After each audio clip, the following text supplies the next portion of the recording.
ছত্তিশগড়ের অন্যতম সদর শহর বিলাসপুর। এই বিলাসপুর থেকে 25 কিলোমিটার দূরে আর এক সুন্দর শহর রতনপুর। এই রতনপুরেই আছে মহামায়া দেবী মন্দির।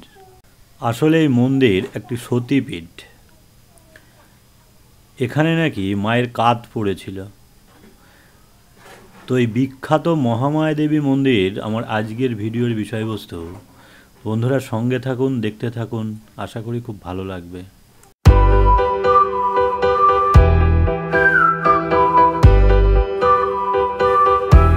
আমার গিন্নির বড় দিদি বিলাসপুরে থাকে, সেই সুবাদে এর আগেও গেছি ওখানে। এবার যাচ্ছি আসলে ভাইরার মেয়ে স্পৃহার জন্মদিন উপলক্ষে। স্পৃহার ডাকনাম বাবুই, তাই এই পুরো সিরিজে আমি ওকে বাবুই বলেই সম্বোধন করব। ও কিন্তু জানে না আমরা ওর জন্মদিনে যাচ্ছি, সারপ্রাইজ দেব। আমার গিন্নির ছর্দিও আসছে দিল্লি থেকে। সবাই মিলে কয়েকদিন বেশ আনন্দেই কাটাবো। আমরা হাওড়া থেকে দুপুর 1:55 গীতাঞ্জলি এক্সপ্রেসে চেপে বসলাম। বিলাসপুর স্টেশনে এসে পৌঁছে গেছি। হাওড়া থেকে ট্রেন ছাড়লো দুপুর 2টোয় গীতাঞ্জলি এক্সপ্রেস। আর বিলাসপুর এসে পৌঁছলাম এখন রাত 2টো। বিলাসপুর স্টেশন থেকে মিনিট 5 দূরত্বেই ভাইরার কোয়ার্টার। একটা অটো ধরেই গেলাম। হবে পৌঁছেই শুরু হলো সারপ্রাইজ পার্টি। যাই হোক, ট্রেন জার্নিতে অনেকটাই ক্লান্ত, ঘুমিয়ে পড়লাম খুব তাড়াতাড়ি। ঘুম ভেঙে বাইরে আসলাম। এদের কোয়ার্টারের আশেপাশের পরিবেশটা আমার খুবই ভালো লাগে, সবুজে ঠাসা চারিদিক। আমরা যে বাড়িটাতে উঠেছি সেটা হলো এই বাড়িটা দেখুন কত সুন্দর লাগছে দেখতে। কোনো পাহাড়ি কোনো হোমস্টে থেকে কোনো অংশে কমা নয় বাড়িটা। এই দেখুন চারপাশের সারাউন্ডিংটা বিলাসপুরের যে জায়গাটা আছি, এ হলো সারাউন্ডিং। এটা এদিকে রাস্তা, আর এই যে এদিকটাও রাস্তা। এখানটায় সকালবেলা অনেকেই মর্নিং ওয়াক করে। আমার পেছনে যে রাস্তাটা দেখা যাচ্ছে, এই রাস্তাতে সকালে অনেকেই মর্নিং ওয়াক করে। সারাদিন রেস্ট নিয়ে সন্ধ্যায় গেলাম জন্মদিনের পার্টি করতে হোটেল ডাউনটাউনে।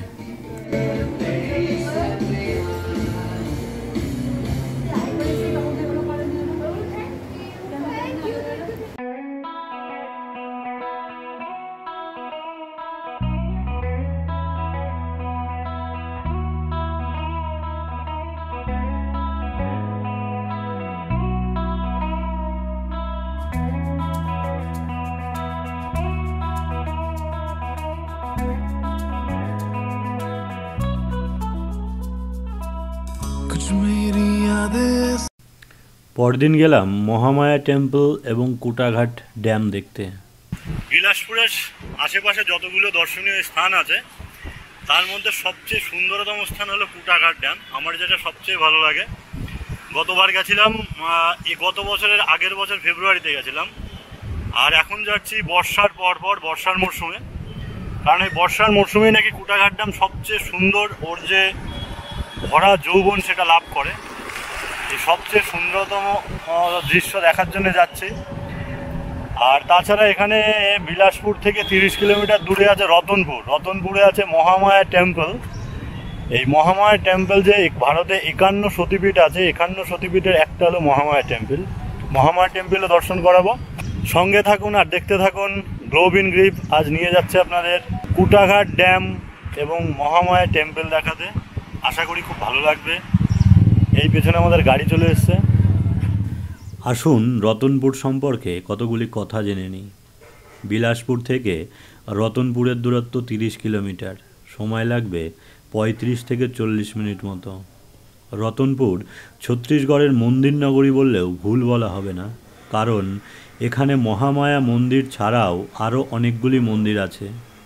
তার মধ্যে উল্লেখযোগ্য লক্ষ্মীদেবী মন্দির, শ্রী রাম জানকী মন্দির, বিখ্যাত হনুমান মূর্তি এবং কাল ভৈরব মন্দির। প্রথমেই দর্শন করব এই কাল ভৈরব মন্দির। লক্ষ্মীদেবী মন্দির এবং বিখ্যাত হনুমান মূর্তি এর আগে আমার একটি ভিডিও দেয়া আছে, আমি লিঙ্কটা এই ভিডিওতে শেয়ার করব, দেখবেন, ভালো লাগবে।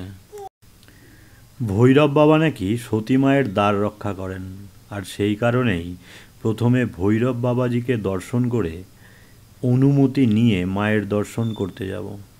ভারতবর্ষের যেখানে যেখানে সতীপীঠ আছে সেখানে একটি করে ভৈরব বাবার মন্দিরও আছে। চলে এসছি আমরা ভৈরব বাবার মন্দিরে, আর রতনপুরের কাছে ভৈরব বাবার মন্দির। ওখানটায় এসেছি গত বছরে এসেছিলাম এখানে। জায়গাটা খুবই সুন্দর।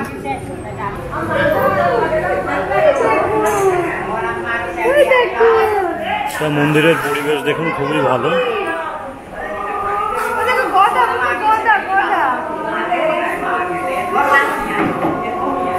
একটা কথা আছে যে ভৈরব বাবার মন্দিরে যে মানত নিয়ে আসে, মানত পূরণ হয়ে যায় ভৈরব বাবার মন্দিরে এসে। সঙ্গে একটা পুকুর আছে, এই দেখুন পুকুরে প্রচুর মাছ আছে। পুকুরে যদি আপনি মুড়ি নিয়ে আসেন কি মুড়ি দেন, তো এই প্রচুর মাছ আছে, মাছে মুড়ি খায়। এই মুড়ি ফেলে যারা পুণ্যার্থী আছে ওরা পুণ্য অর্জন করে। আর এই যে পুরো মন্দির চত্বরটা ভৈরব বাবার মন্দির।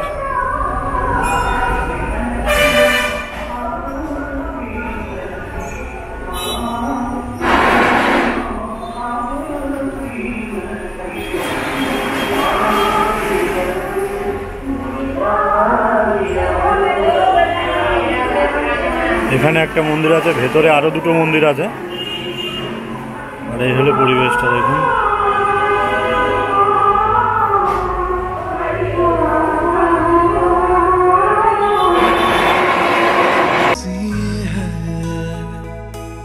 जो तेरे साथ लिखी है दिल में कुछ बातें ऐसी है, कहनी जो तुझसे बाकी है। तेरी यादों की राहों पर मैंने दुनिया मेरी बनाई है।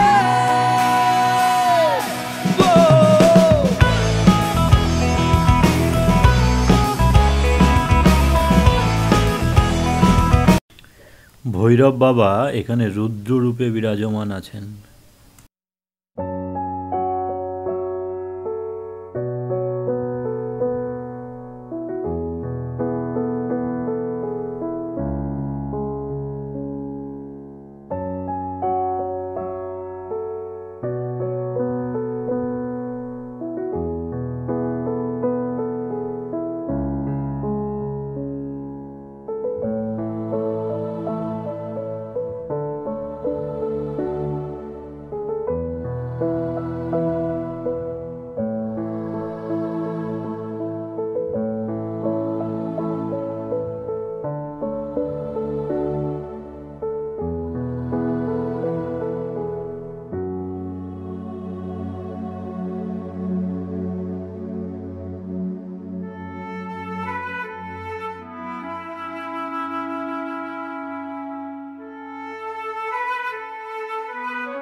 এবারে সরাসরি চলে আসি মহামায়া মন্দিরে। মন্দিরে ঢোকার রাস্তাটিতে বিশাল টিনের শেড আছে। নবরাত্রি বা অন্যান্য অনুষ্ঠানের সময় মন্দিরে ঢোকার জন্য লম্বা লাইনে দাঁড়িয়ে থাকতে দর্শনার্থীদের যাতে করে রোদ্দুরজনিত অসুবিধা না হয় তার জন্যই এই ব্যবস্থা।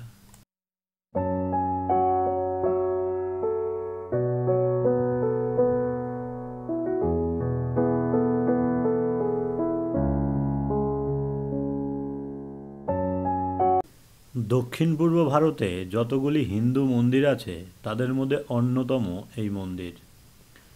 ভক্তদের ছাড়াও ঐতিহাসিক এবং প্রত্নতাত্ত্বিকদের কাছেও অসম্ভব জনপ্রিয় রতনপুরের এই মন্দির।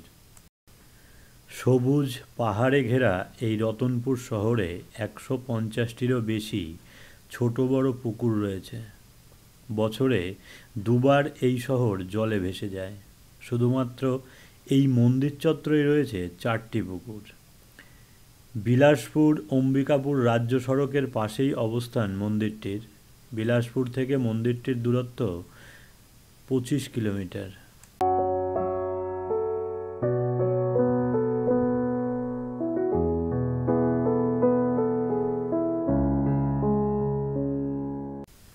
মূল মন্দিরটি 18 ইঞ্চি পুরু দেওয়াল দিয়ে ঘেরা এবং 16টি পাথরের স্তম্ভের দ্বারা তৈরি। শোনা যায় 12 সেঞ্চুরিতে মন্দিরটি তৈরি করা হয়েছিল। এই মন্দিরে কিন্তু দুটো মূর্তি দেখলাম। সামনের মূর্তিটি দেবী মহিষাসুর মর্দিনীর এবং পেছনের মূর্তিটি দেবী সরস্বতী মায়ের। এই মূর্তি প্রথম অভিষেক এবং পূজা করেন কলিঙ্গ রাজা রত্নদেব 1050 খ্রিস্টাব্দে। মা মহামায়া মূর্তি ছাড়াও এই মূল মন্দির চত্বরেই আরও অনেক দেবদেবীর প্রতিমা রয়েছে।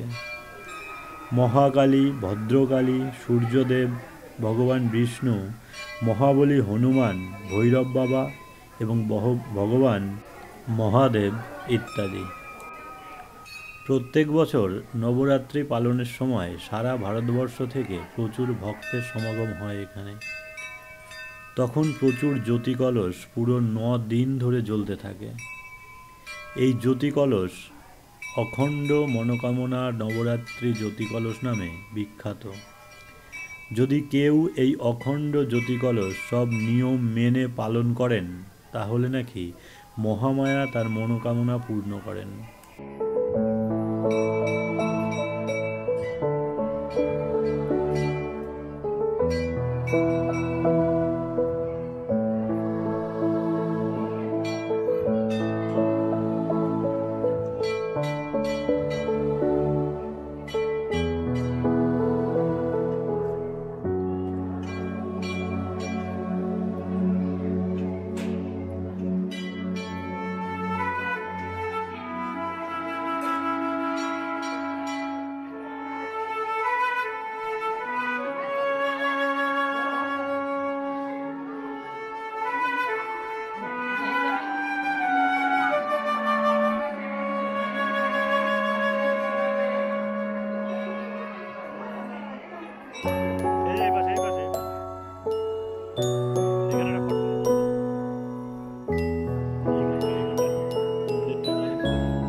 মূল মন্দির ছাড়াও এই মন্দির চত্বরে আরও কতগুলি মন্দির রয়েছে, সেগুলিও একই রকমভাবে গঠনগত সৌন্দর্য ও ঐতিহাসিক প্রেক্ষাপটে বিখ্যাত।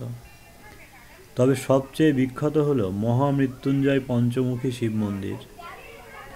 লাল পাথরের দ্বারা তৈরি এই মন্দির গায়ের কারুকার্য আপনার মনকে ভরে তুলবেই। এই মন্দিরের সামনেই এক প্রকাণ্ড বটগাছে লাল চেলির সাহায্যে বাঁধা হয় নারকেল। মনোকামনা পূর্ণ হওয়ার মানত করে সবাই এখানে।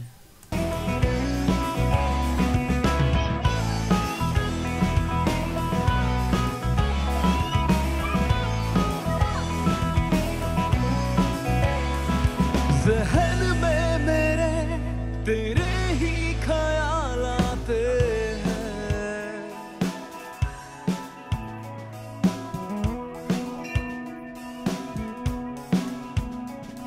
लकीरों में जो ना हो तेरे आने से मिल जाता है। तेरी हंसी तेरी खुशी इस दिल को अब महसूस हो रही, तेरी कमी तेरी नमी इस दिल को अब बेचैन।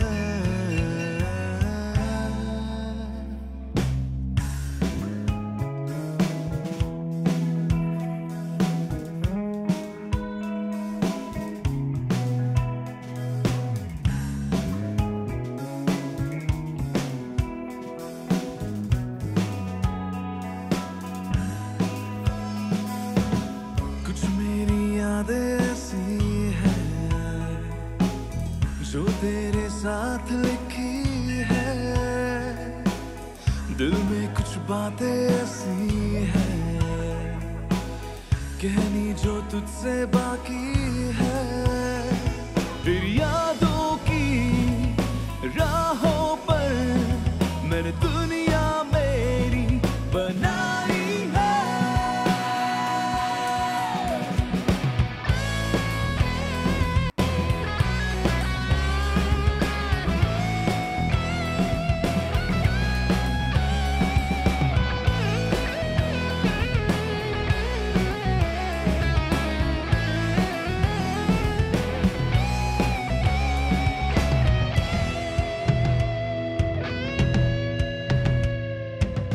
अधूरा मैं हूँ अधूरी तुम हो अधूरा जीना মহামায়া মায়ের প্রতিমার সোজাসুজি সামনে পুকুরের অপর পাশে আছে আরও সুন্দর একটি অষ্টভুজাকৃতি মন্দির।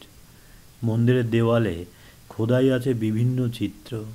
এটি আসলে একটি শিব মন্দির। नहीं है राहों में मैं हूँ रास्ते मिले हैं तेरे पास आना अभी है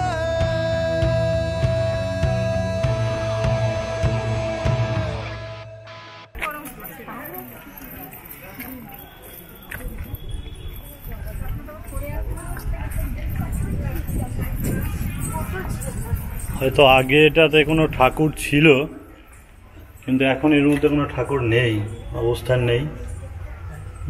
জানি না জিনিসটা কি। মন্দির শৈলেরই গঠন।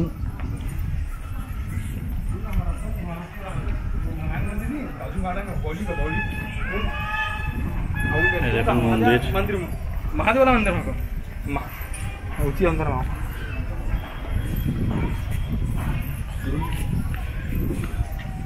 মন্দিরের গায়ে টেরাকোটার কাজ করা। আমাদের বাঁকুড়া বিষ্ণুপুর যে ধরনের টেরাকোটার কাজ করা সে ধরনের নয়, এর গঠনশৈলীটা একটু অন্যটা। সব বালি পাথরের তৈরি মন্দির।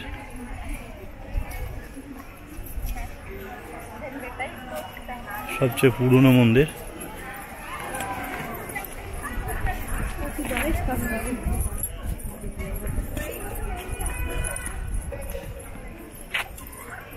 এই দেখুন মন্দিরের গঠনশৈলীটা কীরকম। কোণার্কের সান টেম্পলের মতো অনেকটা।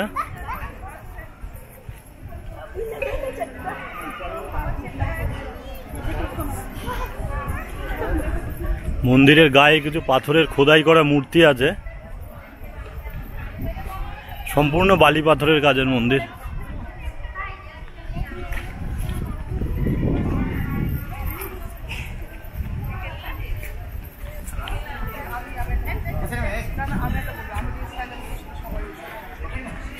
এটা শিব মন্দির।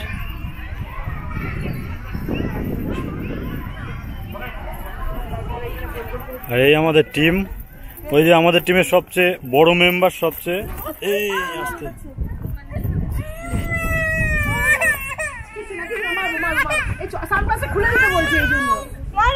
ওই সানগ্লাসটা খুলে দাও, সানগ্লাসটা খুলে না দিল।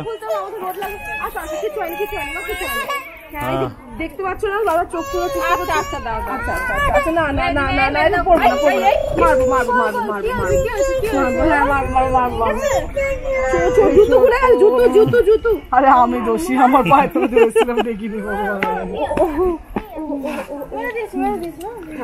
কিচ্ছু হয়নি, কিচ্ছু হয়নি, লাভ দিয়েছে। হ্যাঁ হ্যাঁ ওর একবার মারলেই ও খুশি। ও দেখতে পাইনি, না দেখে ঝুঁকে খেয়ে গেছে। সবকিছু ধাক্কা খেয়ে আর ইয়েটা খুলে গেল কি এইটা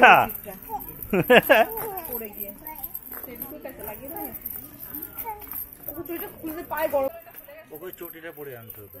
চটিটা ভালো ছিল, এটা অনেক স্লিপ। কি আসো আসো আসো, তুমি এটা নাও, এটা নাও। সব শেষে বলি, বিলাসপুরে থেকে রতনপুর ও আশেপাশের সমস্ত দর্শনীয় স্থান ঘুরে দেখা যায়। রতনপুরেও বিভিন্ন মানের বিভিন্ন দামের হোটেল আছে, তবে বিলাসপুরে থেকে ঘুরে দেখাই ভালো। বিলাসপুর থেকে সারাদিনে কুটাঘাট সহ মহামায়া মন্দির, লক্ষ্মীদেবী মন্দির, হনুমান মন্দির, রামজানকী মন্দির এবং ভৈরব বাবা মন্দির ঘুরতে আমাদের গাড়ি ভাড়া লেগেছে 2500 টাকা। তবে এই ভাড়াটা সিজন অনুযায়ী সামান্য ওঠানামা করে। আমার আজকের ভিডিও ভালো লাগলে লাইক, কমেন্ট ও শেয়ার করুন। ভালো থাকবেন, সুস্থ থাকবেন। দেখা হচ্ছে পরবর্তী ভিডিওতে। নমস্কার। तेरी यादों